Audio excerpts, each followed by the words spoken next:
Bourbon Barkeep, my name's Curtis, and you've tuned into a House Call Wednesday. House Call Wednesday, we got blind battles. I don't know what's in front of me. I can tell you that this is probably the greatest difference in color of whiskey that I've ever seen. So I'm very curious how these got mapped together. We'll find out soon.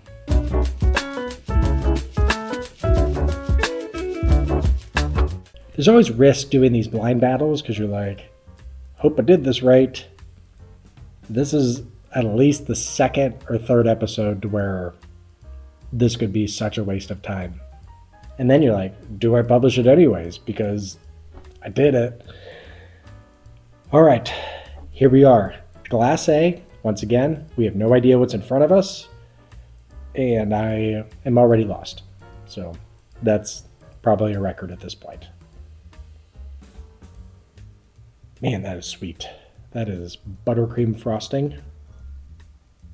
So much buttercream. Vanilla extract. Little, do I want to say it? Maybe, I'll go cinnamon sugar. That's what I'll go with. Like a cinnamon sugar sprinkle on some toast with honey butter. Nailed that honey butter. Yes, so good at this. So much buttercream frosting. Those are the only three notes. It is super sweet, buttercream frosting, cinnamon sugar on your honey butter toast. Chalk it down. Let's get it on the palate.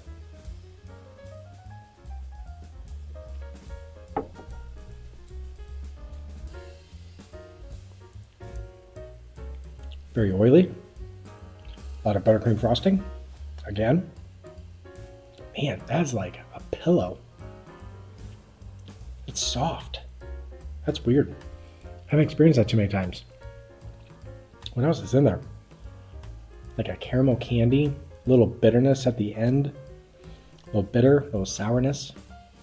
Don't love that, but at least on the tip of the tongue, very, very sweet. Buttercream frosting, vanilla. Almost no spice at all. It's just overly sweet. I could see myself getting a little tired of it. Let's do sip 2. I don't know. I think it's putting me in a bad mood again. I don't know. We'll see. Let's get it. I really want to be authentic with you, and I gotta be honest with you. Those like 3 or 4 tasting notes that are on the nose, they're on the palate. They're on the finish. Maybe a little baking spice coming out as it just kind of hangs out. But that's it. This tells you exactly what it is from front to back with those 3 things. And I don't know if I respect it or not right now. It's super sweet. I don't know what that bitterness is in the back. But it does have a little bit of a bite to it. The oiliness is actually very good. I don't know how they did whatever soft, like caramel or buttercream fairy that's in my mouth and just wiping buttercream all over my mouth. It's really impressive. The proof seems to be high based off of the experience and the finish in the chest. But boy, you gotta like it sweet. And I could use some tobacco in there, or maybe some like rich oak, and it's just buttercream frosting and cinnamon sugar honey butter toast just blowing down the door at this point. All right, so now we have I want to call it twin, but this is a twin potentially out of wedlock at this point. So let's get it on the nose and see maybe why were these paired together. I don't know why they're paired together. I don't know. It's extremely different. This is like a powdered sugar and maple syrup. There's a nice spice in there. This one, I really enjoy the nose. There's like this nice cinnamon, little coffee to it. That confectionery sugar kind of brings like a creaminess to it to where this kind of tastes like a latte. Kind of brings me to like a coffee house. Once your mind kind of starts going, It's where it leads you. Right now, I'm sitting at a coffee house, maybe a little apple strudel hanging out there. This does seem to have a little graininess to it as well, maybe on the younger side, maybe with the color and smelling younger, maybe it's on the finished side. I don't know. I try and just go for the experience and see what happens. Let's get on the palate and block out what we're doing. Just get away. What's the experience like?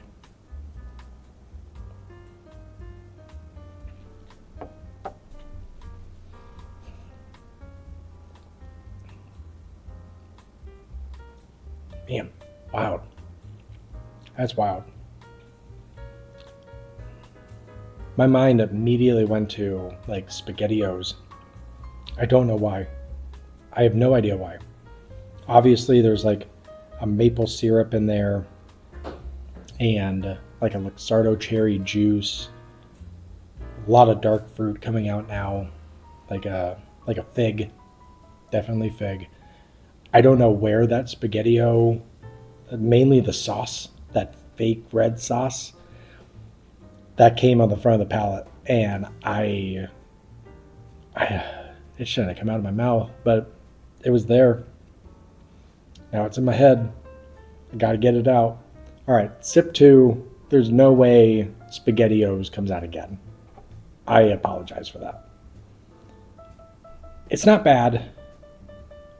It's not my wheelhouse. There's like this tasty note in there that I can't claim SpaghettiOs. I just can't. It's like a candy corn wrapped in like pleather and tobacco leaves and I don't know, raspberry. There seems to be some red fruit in there.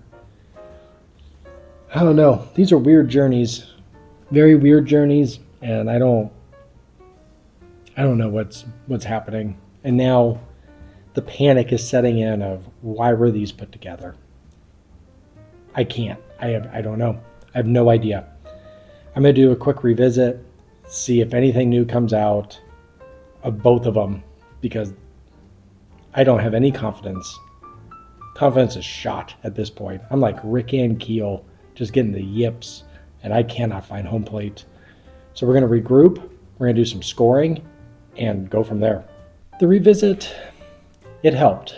Glace, it is what it is. It's just this uber sweet buttercream frosting, cinnamon sugar. Like, I'll be curious what the price is, because I don't think I've ever had something be so honest and not change, maybe in my life. Whoa. Is this my best friend? I don't know. Glass B, it was better. SpaghettiOs subsided a little bit. Somehow still there, still hanging on. There is a really nice deep richness to what Glass B is. I think when a pour can kind of take you somewhere, I think there's something to be said about that, even if it's just a coffee house, if you will. There is some complexity here. There are just one or two notes that I don't gravitate towards, but I think it's a good pour. I definitely think this has a little more going on to where if I were to reach for Glass A or Glass B, it's probably going to be Glass B, just out of it has a little more going on. Unless you really like this ultra sweet, I want to drink buttercream frosting, maybe you'll go Glass B as well.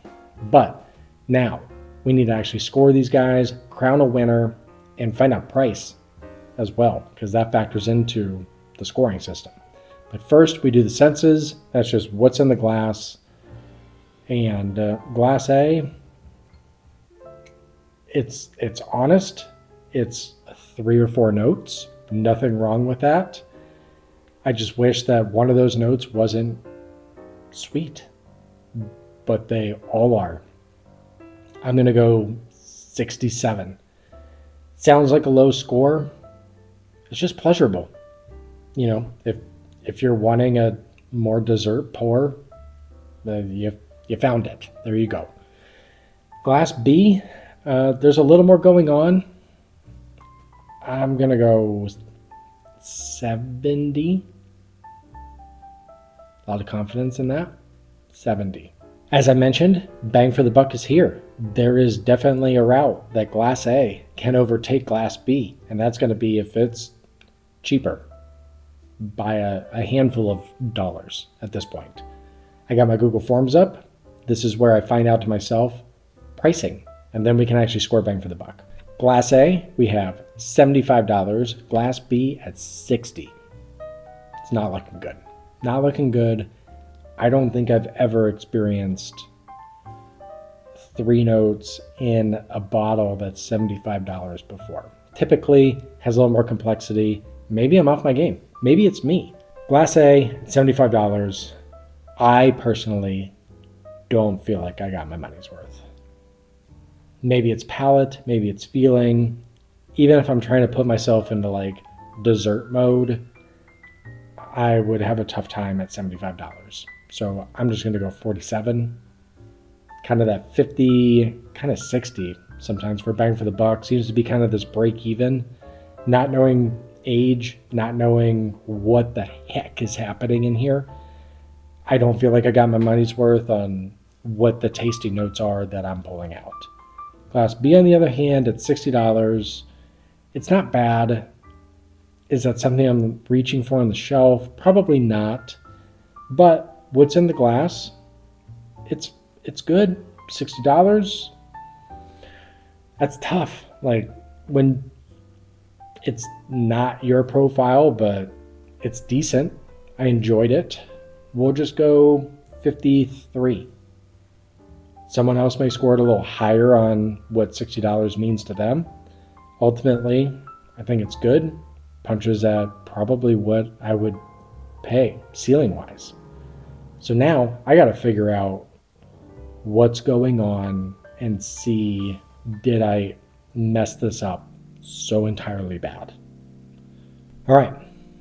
I feel, I don't know if justified is the word, but if this did not go how I thought it was, we have Glass A, the Penelope Creme Brulee at 110 proof, and Penelope Architect, a Pina store pick at 110. So same proof. I could see that. I don't think I talked a lot about proof, but I could see them being the same proof. I probably would have given the edge to Glass B. Maybe it was the richness. And Glass A, oh, they're donated.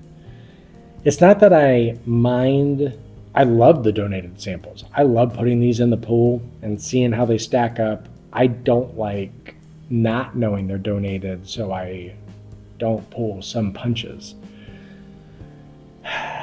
All right, Glass A, donated by my guy Deep. Yeah, that's his name. It's not the superhero one where he makes love to a whale. This is a much better human than that guy. Deep, and then the Architect Pina store pick donated by Pete. Appreciate you, boys. I wish I could have hyped this up more. That's on me, but now you know it's blind, because those are dear friends. They have definitely helped me out and hooked me up a couple times, and I did not do them anything at this point.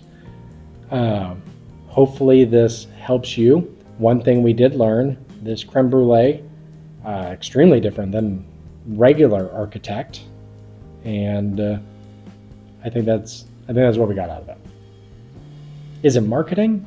Did I say creme brulee at all? I don't know. I see what they were going for, I guess, now, but I didn't pick up creme brulee. I love creme brulee. It's a dessert pour. I think I mentioned that a few times. So they nailed that. I'll give them that. Like, subscribe. Thank you.